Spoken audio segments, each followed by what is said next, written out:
Hi everyone, welcome back to my channel. My name is Caitlin. If anyone is new, I like to create fun little lifestyle videos here on YouTube. I am a mom to a beautiful boy. He's 15 months, and I am trying to navigate motherhood, working, trying to get my health and wellness back on track. So I'm taking you along for the ride. I haven't posted in a while. I'm currently sitting in Cape Town, South Africa, where I'm from, and it is the 12th of Feb. January just flew by. I think the last video I filmed was my work trip to New York, and then chaos. There was a snowstorm, our son was out of daycare, we had to pack. I had to pack for us to come to Cape Town because we are here for 5 weeks. It's an amazing privilege to be able to be in Cape Town with our family, with our friends for a good chunk of February. Well, pretty much the whole of February. We are here for 5 weeks. Ed, my husband, and I, we are both working while navigating having a toddler. Life's been a bit crazy, but enough about that.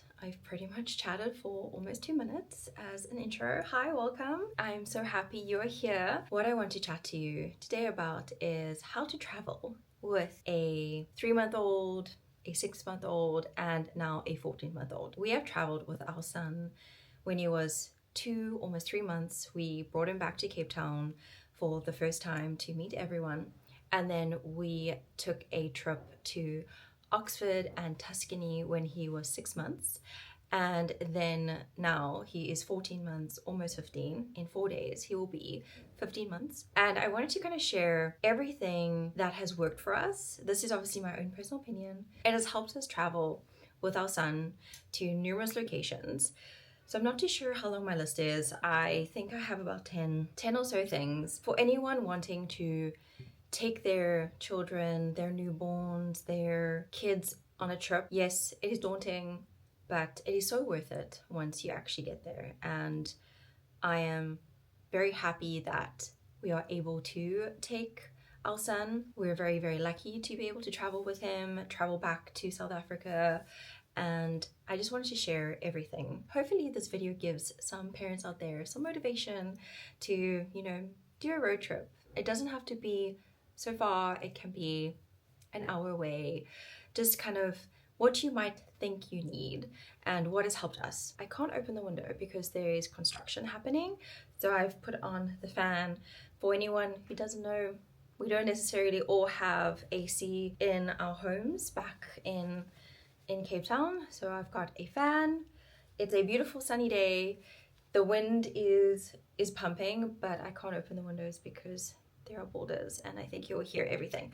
I am rambling on, so let me do this because I want it to be a quick video so that I can easily edit it and I can get it up, because I do have a goal to try and post at least 2 to 3 videos a month. I don't think I achieved that goal in January.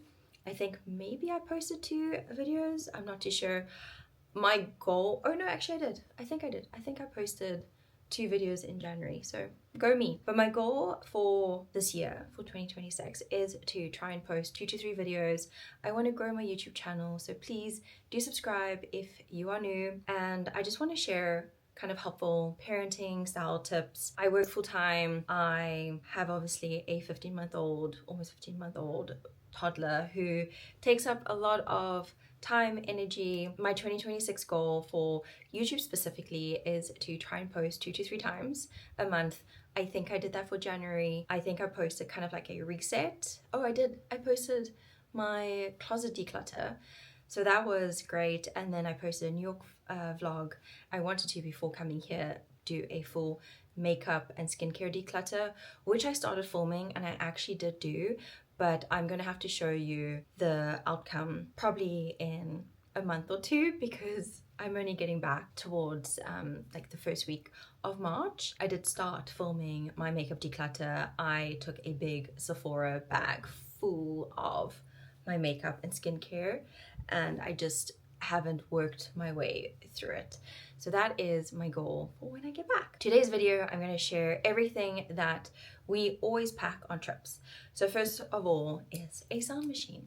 So this is the hatch portable sound machine. We also have the bigger hatch, and we did actually bring it this time around to Cape Town with us.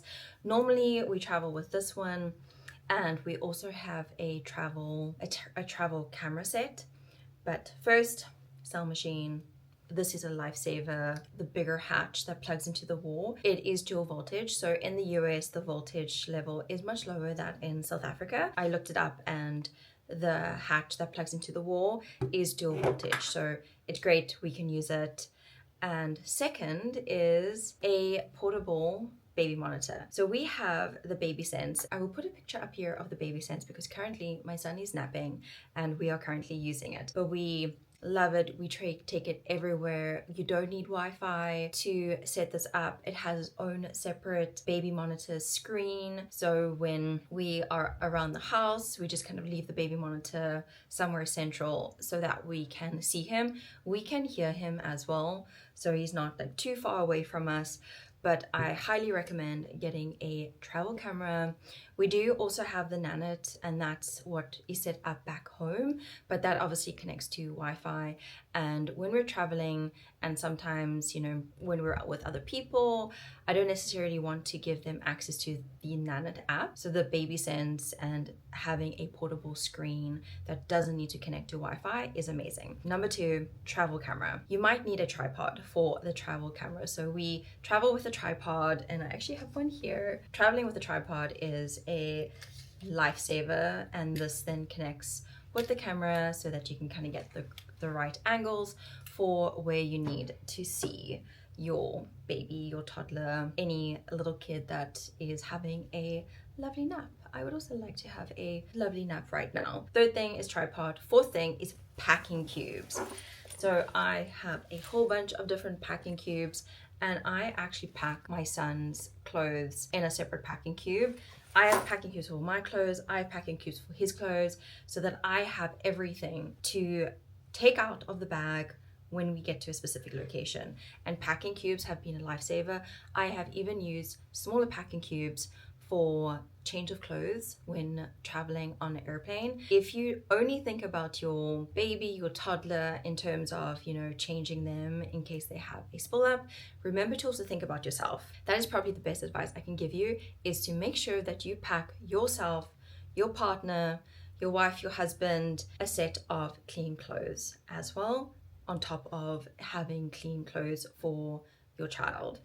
And packing cubes come really in handy, so you can kind of like make sure that everything is all there, take it out, change if you need to. Fingers crossed we have not had to change ourselves. Hoping for the flight back that it stays like that, but we will be prepared. Fifth thing that has really helped us when traveling with our little one is to have a smaller stroller. So we do have the big upper baby stroller that we do long walks on, but it is like super big and super bulky, and that just really limits the space. If you're going on a road trip, you don't have a lot of car space to be packing a huge, humongous stroller. So we use the Stocker stroller, and it is a tiny fold-up stroller. We've used it around the airport. We traveled with it right now. We took it to Florida in January when we did a was it January? No. We went up to Florida, Rosemary Beach, towards the end of December for New Year's, and we packed our Stocker stroller, and you can then get also like accessories as well. We have like a clip-on nappy bag, which is a life changer. I'll insert a photo here. I will also insert a photo of the Stocker because it's downstairs right now. But what is amazing about the Stocker is that if you're using it in the airport, which I highly, highly recommend you do, you can basically have your kid in the stroller all the way to the entrance of the airplane, take them out and fold it up, and it will go at the top of where all the carry-on luggage goes. It folds up super, super small and is very, very light. This time round, as I said, we're traveling with a 14-month-old. He is walking, he doesn't want to sit. We paid for an extra seat for him because we then also took a car seat and buckled up a car seat. So the car seat actually went on the pram and we put him in and we went to the gate with him in. It was perfect, it fitted. Another piece of advice, and I didn't add it here, is if you're able to and you can afford to buy your kid a seat, buy them a seat. Our son is extremely long. He doesn't fit in a bassinet. So this time round, we couldn't put him in a bassinet. And also, something I didn't realize is that every time the seatbelt sign goes on, you have to take your child out of the bassinet. So it just wouldn't work. He ended up sleeping for about 6 to 7 hours, which was incredible. It was amazing. It is a 15 hour flight. So the fact that he slept 6-7 hours of it in the car seat, I think it was the Costco car seat. I need to, again, I'll put a picture on here. If you can, buy a car seat. He's not old enough to kind of sit up straight, and he like wiggles around a lot. So having him strapped there was great. We managed to feed him, managed to have snacks and everything. It just worked out. Now I am a little bit lost on what else. So if you can buy a seat, incredible. It will be a game changer for you. Then some other things that we do not leave the house with, no matter where we go, is books, toys, snacks. We are in the snacking phase. When we traveled with our son when he was 3 months and when he was 6 months, he was still on formula and breast milk. We were kind of like combo feeding. And then when we went to Italy, well, when we went to Oxford and Tuscany, he was slowly starting to do solids. So more like purees and things like that. Pretty much still predominantly on milk. But now we're in the full-on toddler phase where he has 3 meals a day, snacks in between. He actually has dropped the bottle completely. We were giving him milk before bedtime, but for some reason he's just refusing to have that. It's been very stressful. I encourage you to always bring their favorite books, their favorite toys, their favorite snacks. We are trying to be a very limited screen time household, which when you're traveling, it's all fair game. We definitely let him watch a lot of Peppa Pig when we were flying down here, because what can you do? You're in a confined area. All he wants to do is run around. We just gave into it. We actually bought I think it's the Amazon iPad. So I downloaded, and another thing you should do is pre-download, because if you can download nursery rhyme songs or series on Netflix ahead of time, do that, because it was touch and go when we took off. The entertainment system on Delta was malfunctioning, and luckily I had done that beforehand. I have the full YouTube premium, so I'm able to download things. So I downloaded a whole bunch of nursery rhymes. I downloaded Peppa Pig on his iPad, and it was good, because if the system wasn't going to work, what were we going to do for 14 hours of the flight? Advice for any parents out there: pre-download, so that you're not relying on Wi-Fi or anything like that, because you're not guaranteed that those things will work. Then what else do I have? Oh, a foldable bag. This has been a game changer for me. So this is a little fold-up bag. I have misplaced the little bag it goes into. But after a long flight, after a long road trip, there's things everywhere. And just having access to a bag that you can just whip out. This is beautiful Proteus on right now. I've been using this as his nappy bag because we didn't bring a full-on nappy bag with us. And I've just been putting in his nappies, wet wipes, or nappies or diapers, wet wipes, food, snacks, games, and this has just been so useful. And especially after a long car ride and their airplane, just like chucking everything in, because nothing ever fits exactly where it needs to be. One last thing that is definitely a plus, if you're concerned, especially if you're doing road trips and you're not too sure about changing table situations, I have been traveling with these changing pads, which you can kind of line. I've had to change him on the floor. I've had to change him at the back of the car. This just kind of helps, especially if you've had a little bit of like an explosion in the back. So I have been traveling with this. We did recently take a road trip up to George, which is about 6 hours out of Cape Town. And I had to use this because there was no changing table. There wasn't anything for me to change him. I got these on Amazon before we left.